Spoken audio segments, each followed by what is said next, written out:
मध्य प्रदेश का सबसे बड़ा विस्थापन मोरवा का सिंगरौली क्षेत्र में एनसीएल नॉर्दर्न कोलफील्ड्स लिमिटेड द्वारा चलाया जा रहा विस्थापन परियोजना मध्य प्रदेश के सबसे बड़े विस्थापन प्रयासों में से एक माना जा रहा है।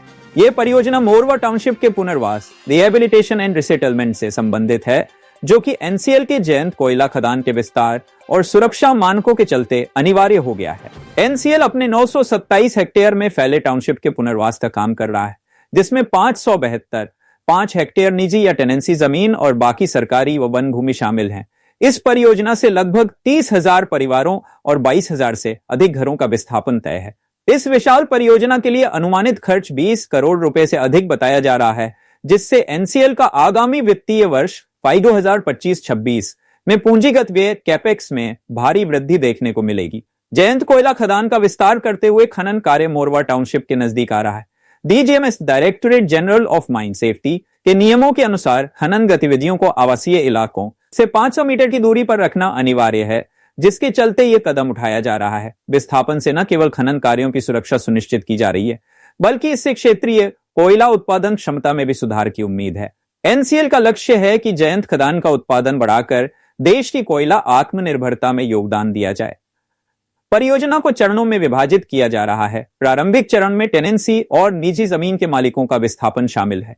एनसीएल स्थानीय लोगों के साथ लगातार बातचीत कर रहा है ताकि मुआवजे, पुनर्वास सुविधाओं और नए आवासीय क्षेत्रों का निर्धारण समय रहते किया जा सके। वहीं विंध्या फर्स्ट और अन्य स्रोतों के अनुसार मोरवा के स्थानीय निवासियों को इस विस्थापन से गंभीर सामाजिक और आर्थिक समस्याओं का सामना करना पड़ रहा है। लंबी प्रक्रिया, अपर्याप्त पुनर्वास योजनाएं और रोजगार की असुरक्षा इन चुनौतियों में शामिल हैं। कई स्थानीय निवासी और सामाजिक मंच इस विस्थापन से उत्पन्न हो रही असमंजस और अनिश्चितता पर चिंता जताते हैं। कहानियों के अनुसार मोरवा में पिछले विस्थापन के अनुभवों के आधार पर पुनर्वासी प्रक्रिया में देरी, अपर्याप्त मुआवजा और रोजगार के संकट जैसी समस्याएं सामने आ रही हैं, जबकि एनसीएल का दावा है कि इस प्रक्रिया से खनन कार्यों में सुधार और क्षेत्रीय विकास होगा। वहीं विस्थापित लोगों के लिए उनके नए आवास, सामाजिक संरचना और रोजगार के अवसर सुनिश्चित करना भी एक बड़ी चुनौती बनी हुई है। सिंगरौली में एनसीएल द्वारा मोरवा टाउनशिप का विस्थापन एक अत्यंत व्यापक और जटिल परियोजना है, जिसका उद्देश्य खनन कार्यों की सुरक्षा एवं विस्तार सुनिश्चित करना है। हालांकि इस परियोजना के सामाजिक आर्थिक प्रभावों पर स्थानीय निवासियों की चिंता भी बनी हुई है। आगे की प्रक्रिया में उचित मुआवजे, प्रभावी पुनर्वास योजनाओं और पारदर्शी निर्णय लेने की आवश्यकता होगी, ताकि प्रभावित लोगों के जीवन स्तर में सुधार किया जा सके। नमस्कार, मैं मनीष चौधरी अपने सहयोगी राजकिशोर पांडे के साथ फिर विस्थापन के मुद्दे पर बात करने के लिए मौजूद हूँ। जैसा कि पीछे हमने बताया था कि 1 साल पूरा हो चुका है और विस्थापन की कोई भी प्रक्रियाओं का आगे पता नहीं चल पा रहा है। खाली नापी की बात चल रही है एनसीएल प्रबंधन की तरफ से। जितने भी संगठन बने वो अपनी मांगों को लेकर के बार बार अपनी बातें रखे हैं, मगर उस पर कोई निराकरण नहीं आ रहा है। पीछे अभी एक मंच द्वारा ये निश्चित कर दिया गया है कि हमारी जो 24 सूत्रीय या 25 सूत्रीय मांग पत्र है, अगर उस पर ध्यान नहीं दिया गया तो 15 दिन बाद हम एक उग्र आंदोलन कर सकते हैं। इसी मुद्दे पर बात करने के लिए आज हमारे पास नगर निगम के 2 वार्ड पार्षद मौजूद हैं।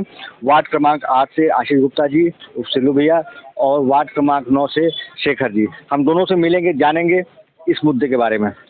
नमस्कार भाई साहब, ये बताइए आप हमको कि विस्थापन में आपका घर न पाया कि नहीं? अभी नहीं। क्यों नहीं नपवा रहे हैं? जब वार्ड क्रमांक 8 में आप एक अग्रसर आदमी हो, आप प्रथम आदमी माने जाओगे, वार्ड क्रमांक 8 के आप पार्षद हो और वार्ड क्रमांक 8 में अब नापी शुरू हो गई है, तो आप ही नहीं करवाए अब तक। एक्चुअल में 8 का नापी जो है ये लेट से चालू किए हैं और बोल रहे हैं कि हम छठ घाट तरफ से लेंगे, उधर से करते हुए चले आ रहे हैं, तो उस कोने से इधर है। लेकिन दूसरी बात ये है कि अभी जनता भी बड़ी भ्रमित है कि हमको क्या देगी। भी जनता को भी क्लियर नहीं हो पा रहा है कि हमको क्या मिल रहा है। पीछे एक ये हमें बताइए, आप दोनों ही आदमी यहाँ मौजूद हैं, पीछे ये बात सवाल उठी थी कि इस नापी प्रक्रिया में एनसीएल की टीम, टिस की टीम और जिला प्रशासन की टीम संयुक्त रूप से काम करके नापी करेगी, परंतु वो चीज़ हो नहीं पाया। अब ये खुद कहते दिख रहे हैं कि अगर कोई आपसे पैसे की डिमांड कर रहा है टीम से तो आप इस नंबर पर सूचित करो। मतलब कहीं ना कहीं विश्वसनीयता तो उसमें भी खत्म है। देखिए, इस विस्थापन को बड़ा करीब से हम लोग देख रहे हैं, क्योंकि ये जो तकलीफ है वो हम सब महसूस कर सकते हैं। यहाँ के नगरवासी, हम लोगों ने 25 सूत्रीय मांग पत्र दिया था एनसीएल प्रबंधन को, जो आज तक पूर्ण नहीं कर पाए ये लोग। वजह क्या है? कहीं ना कहीं इनके अंदर मन में चोट छुपा हुआ है और नापी की प्रक्रिया में भी भूसा खाता है। कैसा भूसा खाता है? नापी करने जाते हैं तो एक आदमी डराता है उसमें से और दूसरा आदमी कहता है कि ठीक है ठीक है ठीक है, मैं नापी कराता हूँ, कुछ पैसा ले लेता है और नापी कराता है पैसा लेके, जिसका प्रमाण मेरे पास है। मैं किसी दिन सीएमडी साहब के पास जाऊंगा, दो लोगों का मैं प्रमाण भी दूंगा कि ये लोग पैसा लेके नापी करते हैं, डरा के नापी कराते हैं। नहीं, आपके वार्ड क्रमांक 9 में तो लगभग नापी हो चुकी है, कई घर अभी भी बचे होंगे। हाँ, पर अगर आपको इस चीज़ की पूरी विश्वसनीयता है कि ये पैसे की डिमांड की जा रही है, इसमें भी धांधलेबाजी की जा रही है, तो इसका विरोध आप क्यों नहीं कर रहे? विरोध करेंगे, हमारी पूरी टीम विरोध के लिए तैयार है। आने वाले समय में हम लोग एक बहुत से बड़ा धरना प्रदर्शन करने जा रहे हैं। मतलब ये जो आपने एक पत्र जारी करके ये चीज़ें बताई है कि अगर हमारी मांग पत्र पे आगे कार्रवाई नहीं हुई तो हम एक आंदोलन करेंगे। हम नगर निगम से नगर निगम में बसना चाहते हैं।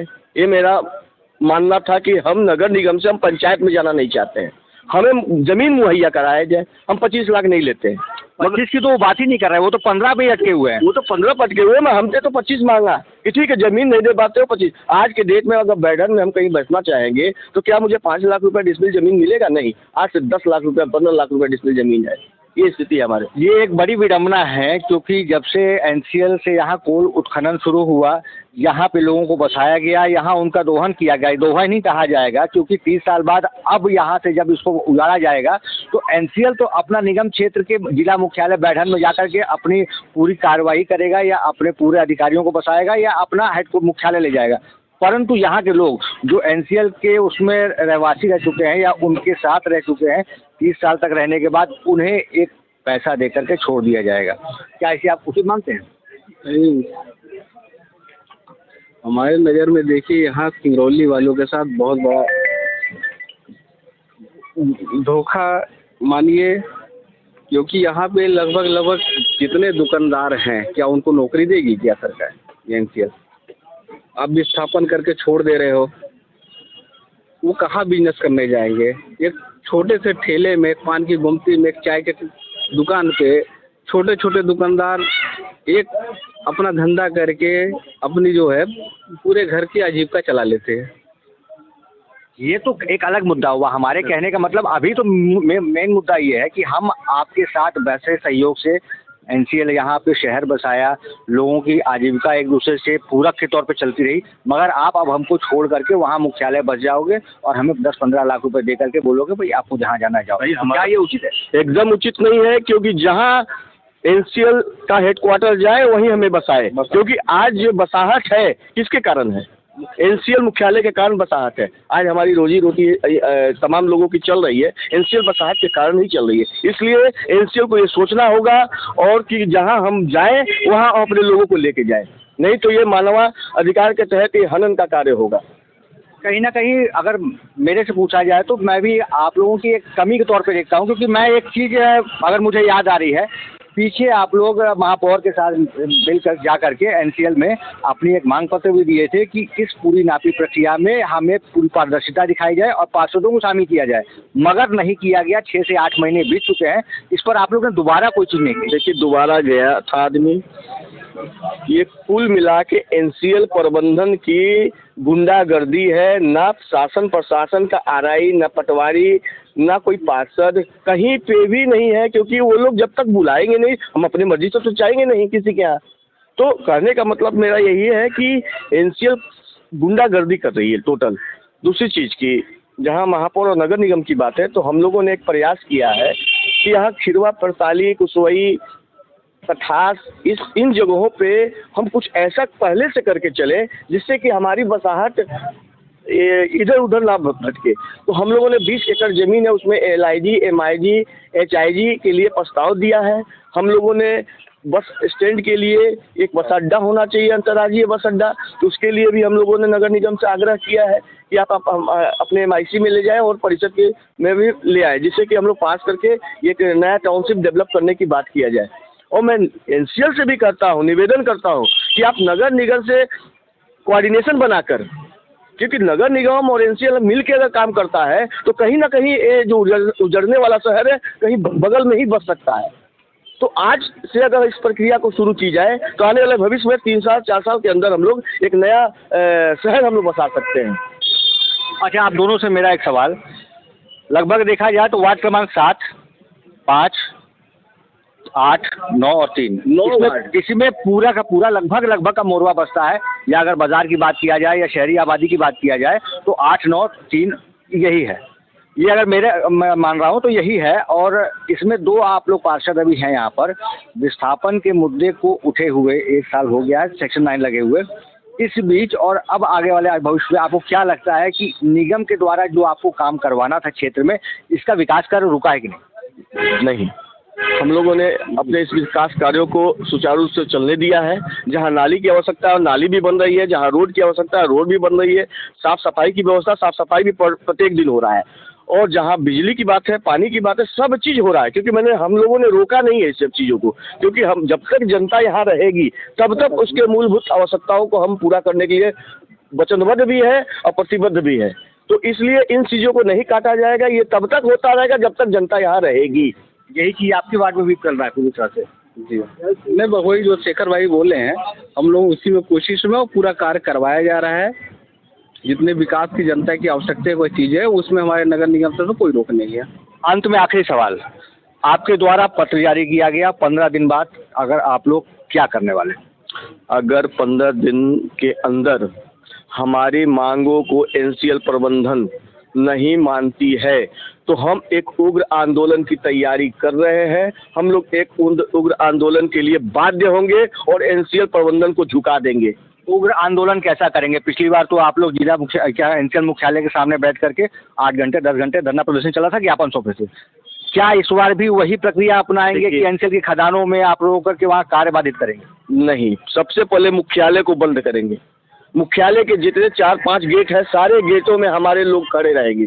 जब तक नहीं जाएंगे मुख्यालय के लोग निकलेंगे नहीं, जब तक हमारी मांगों को पूरी नहीं कर दी जाए तब तक हम लोग वहाँ पर खड़े रहेंगे। इसके लिए रात हो जाए इस बार, चाहे अगला दिन का सुबह हो जाए, हम लोग वहीं बैठे रहेंगे और उनको भी अंदर में बंद करके रखेंगे। चलिए, ये थे हमारे साथ वार्ड पार्षद आशीष गुप्ता और शेखर जी, जिन्होंने विस्थापन को लेकर अपनी बात कही। दोनों ही यहाँ पर पार्षद हैं और इनका काम है कि क्षेत्र को विकास की ओर ले जाना, अपने क्षेत्र को।